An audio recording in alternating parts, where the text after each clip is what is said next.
C'est la voiture chinoise la plus bas de gamme, donc à ce prix, il ne faut pas s'attendre à du luxe. C'est vrai. Ce que j'ai aimé aujourd'hui dans cette voiture, c'est aussi la suspension. Je pensais qu'elle ne serait pas terrible, mais elle était plutôt pas mal. À quel niveau ça se situe exactement?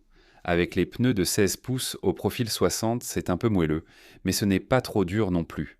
La sensation de conduite n'est pas creuse ou bruyante. Désolé pour ceux qui conduisent de petites voitures, mais elles ont ce côté bon marché et font un bruit creux. Mais ça allait. J'ai été un peu surpris. Eux aussi, ils ont de bonnes bases. C'est l'impression que j'ai eue. Mais chef, quand on a essayé la voiture tout à l'heure, on a trouvé que l'amortissement était plutôt bon, c'est pour ça qu'on a été surpris, mais ce n'est pas un support en aluminium. Non, c'est pas ça. Quand un amortisseur classique est déjà bon, l'ajout d'un support en aluminium peut donner un résultat comme celui-ci. La sensation s'améliore, donc certains mettent un support en aluminium sur de mauvais amortisseurs pour l'argument pub, donc ici ce serait ce cas-là.